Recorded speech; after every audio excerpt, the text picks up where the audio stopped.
à tous. Au sommet de ce journal, une marche silencieuse de l'ODJ hier à Ouagadougou pour réclamer justice à Cissé Faradou, Balima Ama et aux autres camarades. À propos de cette marche, Bassirou Sawadogo, Constantin Sieda et Judith Chimadi nous feront le compte-rendu dans ce journal. Après 240 jours de contestation, les civils et les militaires ont enfin signé une déclaration constitutionnelle, à savoir un accord pour organiser la transition vers un pouvoir détenu par les civils. Merci de suivre l'actualité sur LCA. En bref, dans la tradition orale et vécue chez les Goulmancheba, il n'y a pas d'obsèques quand le roi disparaît. Le rituel des obsèques est fait le jour de son intronisation, de sorte que lors de sa disparition, sa sépulture est confiée aux notables qui procèdent à son inhumation dans une intimité absolue. Quant à la succession, le poste reste ouvert à tous les princes issus des 19 lignées royales à Fadan Gourma. La disparition de Sa Majesté Koupiendeli est une grande perte pour le Goulmou et le Burkina Faso, mais aussi pour les autres pays voisins qui ont une communauté goulmanché. Il s'agit notamment du Niger, du Bénin, du Togo et du Ghana. Plusieurs personnalités politiques, dont le président du Faso Roch Kaboré, le gouvernement burkinabé et le président du CDP Edi Komboego, ont salué la mémoire du roi de Goulmou décédé dans la nuit du 16 au 17 août dernier. Au lendemain de sa conférence de presse, l'Organisation démocratique de la jeunesse du Burkina Faso, ODJ, a fait une marche silencieuse ce samedi 17 août à Ouagadougou. Cela fait près de 80 jours que l'ODJ attend l'autopsie de ses camarades assassinés le 31 mai dernier. Cette marche est une façon pour les membres de l'ODJ de faire comprendre au gouvernement que l'heure presse et qu'il est temps d'éclairer la lanterne des citoyens sur les causes de la mort de leurs camarades. Suivez plutôt ce reportage signé Bassirou Sawadogo et Judith Chimadi.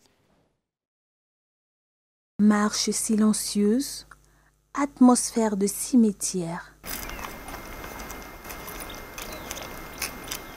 Seul bruit perceptible, les pas de marche des manifestants qui, partis dans la matinée du samedi 17 août de l'hôpital de Bogodogo, ont rallié la morgue du 10 centre hospitalier. À travers cette marche silencieuse, l'ODJ, l'Organisation démocratique de la jeunesse du Burkina Faso, donne une fois de plus de la voix. Elle réclame l'autopsie des corps des deux de ses camarades Fahaoudou Cissé et Balima Ama, assassinés et admis à la morgue de l'hôpital de Bogodogo depuis le 28 juin dernier, et ce, après avoir séjourné à la morgue de l'hôpital de Dori pendant presque un mois. Nous pensons que la sécurité des populations est un devoir pour le gouvernement. Et dès lors que ce devoir est en manque, c'est-à-dire qu'un citoyen n'est pas sécurisé et qu'il a été tué, assassiné, c'est un droit également pour la population de réclamer vérité et justice, voilà, effectivement pour cet assassinat. Raison pour laquelle nous sommes là, pour exiger qu'il y ait une autopsie. Voilà. Cela va nous permettre au gouvernement de mener les enquêtes pour voir effectivement quels sont ceux qui les ont tués et les poursuivre pour que nous puissions effectivement inhumer nos camarades. Les partisans de l'ODJ indexent le parti au pouvoir, le MPP. Ils lancent pour ce faire un ultimatum au gouvernement burkinabé. Nous sommes prêts à aller jusqu'au bout. Ça, ce n'est qu'un début. Voilà, c'est un début. C'est pour, en tout cas, sonner l'alarme pour dire au gouvernement que non, nous ne dormons pas, nous sommes là, nous suivons. Et ça, c'est une étape. Après cela, nous attendrons d'ici là. S'il n'y a rien n'est fait pour effectivement autopsier nos camarades, nous menons d'autres formes de lutte, plus parlantes. C'était le 31 mai dernier que les deux responsables de l'ODJ au niveau de la province du Yaga ont été assassinés alors qu'ils se rendaient à une audience accordée par le haut-commissaire de la province. L'ODJ prévoit donc un meeting à Ouagadougou le 31 août prochain. Un autre point de l'actualité, l'unité d'action, l'UAS, a tenu une rencontre hier à la bourse de travail de Ouagadougou pour décider des actions à prendre contre le gouvernement. La rencontre coïncide avec les 20 ans de l'UAS. Elle a réuni près de 500 délégués venus de l'ensemble des régions du Burkina Faso. En effet, une marche meeting sera organisée sur l'ensemble l'ensemble du territoire national le 31 août prochain. Aussi, suivi du 16 septembre d'une marche-meeting toujours avec préavis de grève et un panel le 24 septembre. Les délégués se sont quittés avec la ferme résolution de préparer les actions retenues en vue de leur assurer un brillant succès. La semaine dernière, à Tenkodogo, a eu lieu une journée pour magnifier l'environnement. Cette journée s'est étendue sur 3 jours, du 8 au 10 août. Pour limiter la déforestation, Batio Bassière a procédé à la mise sous terre de plusieurs plants dans le bosquet botanique du Conseil régional du Centre-Est.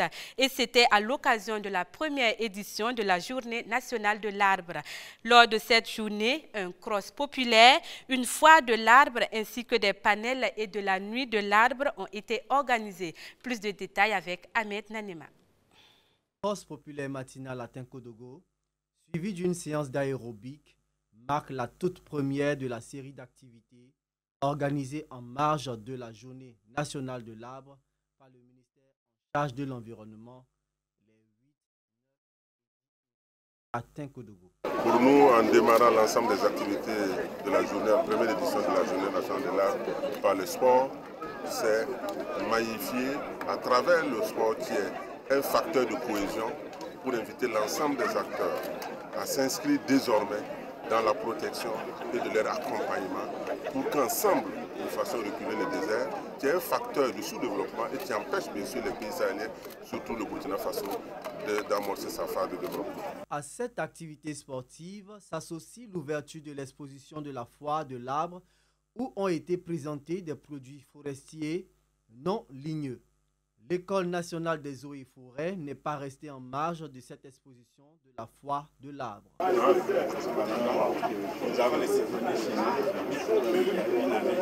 Une année, il donne... Ce serait la 4e. Chinois. Le nom chinois est La 4e. Nous avons un jeune. 3 mois, tu commences à donner. Ensuite, nous avons des plantes d'intérieur qui aspirent les gaz. Par exemple, ce plant aspire le benzène, le xylène, l'ammoniac dans les champs. La Journée nationale de l'arbre a été également ponctuée par des panels relatifs à l'éducation environnementale et aux problématiques de la reforestation. La nuit de l'arbre a été une vitrine d'hommage aux personnes qui ont travaillé dans le sens de la préservation de l'environnement. L'ensemble de ces activités a été couronné par la cérémonie officielle d'ouverture de la Journée nationale de l'arbre, à laquelle le gouverneur de Tenkodogo s'est engagé à la plantation d'au moins 2000 plants. À l'issue de cette journée, Batio Bassière, le ministre de l'Environnement et de l'Économie verte, a animé un point de presse vendredi dernier pour faire le bilan de cette première édition qui s'est tenue les 8, 9 et 10 août dernier à Tenkodogo. Le compte rendu cette fois-ci avec Bachirou Sawadogo et Ahmed Nanema. Pour une question de redevabilité à la population, le ministre en charge de l'environnement Batio Bassière a dressé le tout premier bilan de la première édition de la Journée nationale de l'arbre qui s'est tenue du 8 au 10 août à Tenkodogo. L'exercice auquel s'est prêté le premier responsable du ministère en charge de l'environnement a eu lieu ce vendredi 16 août à Ouagadougou. Le premier point d'intérêt est relatif à l'état de mobilisation. À cet effet, je voudrais saluer l'importante mobilisation des populations des 13 régions, la forte implication des autorités nationales et régionales, des autorités coutumières et religieuses, des collectivités territoriales, des organisations de la société civile et des partenaires techniques et financiers et l'accompagnement de plusieurs sociétés de la place. Dans ce sens, il convient de relever tout particulièrement l'acte hautement symbolique posé par son Excellence le président du Faso qui, en procédant personnellement à la plantation d'arbres dans le bosquet du Conseil régional du Centre-Est, joint ainsi l'acte à la parole. La cérémonie officielle de la journée à Tenkodogo a été par ailleurs marquée par la nuit de l'arbre qui a reconnu le mérite des différentes catégories d'acteurs impliqués dans la gestion durable des ressources forestières, les conférences publiques qui ont porté d'une part sur le lien entre l'éducation et la préservation des ressources forestières et d'autre part sur la place de la recherche dans le succès de la reforestation. La foire d'exposition de produits forestiers et de technologies appropriées en matière de lutte contre la désertification, ainsi que la décoration d'une quinzaine de récipiendaires en reconnaissance de leurs efforts pour la sauvegarde de l'environnement. Au compte rendu du ministre en charge de l'environnement face à la presse, s'est associée la remise de chèques aux lauréats des différents concours relatifs à la sauvegarde de l'environnement. Selon Bassio Bassière, l'accessibilité des plans au ministère en charge de l'environnement est désormais conditionnée par l'identification du site devant les recevoir. Planter utile, entretenir et observer le suivi des plans, grâce à la collaboration des citoyens et des collectivités locales, constitue la nouvelle stratégie du ministère pour mettre fin à la dégradation des terres et la déforestation. Ce sont 100 000 plants de différentes espèces qui ont été mis en terre dans les régions du Burkina Faso au cours de la Journée nationale de l'arbre. L'objectif à atteindre au cours de cette saison 2019 est la plantation de 10 millions de plants. Rendez-vous le 1er août 2020 dans la région des Cascades pour la deuxième édition de la Journée nationale de l'arbre. Ilyas Kwanda est désormais chargé de plaider la cause de ses camarades routiers. L'Union nationale des transporteurs routiers autonomes du Faso, l'UNATRAF, s'est fixée pour but d'avoir des meilleures conditions de travail. Et c'est la mission première du nouveau premier responsable de la section Ouaga, Ilyas Kwanda. C'est par une cérémonie le 15 août dernier que l'UNATRAF a présenté les nouveaux membres de son bureau de Kadiogo, Achille Ouedraogo et Clara Yelissou. L'Union nationale des transporteurs routiers autonomes du Faso, l'UNATRAF, a installé ce jeudi 15 août son bureau provincial du Kadiogo à Ouagadougou. Les objectifs de cette organisation sont de développer le secteur du transport au Burkina Faso et de défendre les intérêts des transporteurs. C'est cette tâche qui est confiée au nouveau leader de la section Ouaga.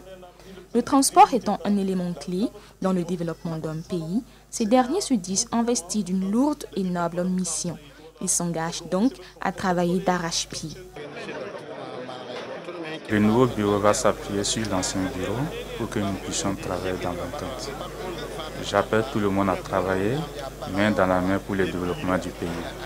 Que Dieu bénisse le Burkina Faso. Le Larli Naba Tigré, présent à cette cérémonie, a exhorté tous les membres de l'UNATRAF à plus d'ardeur au travail, et cela dans l'unité et la cohésion. Tout milieu vraiment d'hommes qui se veut vraiment dans la quête d'un leadership, forcément connaît des problèmes.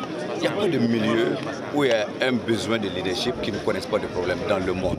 Que ce soit ici au Burkina, que ce soit partout dans le monde, sur les 5 continents. Chaque fois qu'il y a une quête de leadership, vous connaîtrez toujours des problèmes. Il ne faut pas dramatiser les problèmes entre les hommes. Donc travaillons tous à ce que les gens s'entendent au niveau des transporteurs, au niveau des chauffeurs, au niveau de toute organisation qui se veut un leader. L'Union nationale des transporteurs routiers autonomes du Faso a été créée en 2015. Son siège se trouve à Bobo-Dioulasso. Le souhait des transporteurs présents est que le nouveau bureau soit à la hauteur des défis qui les attendent.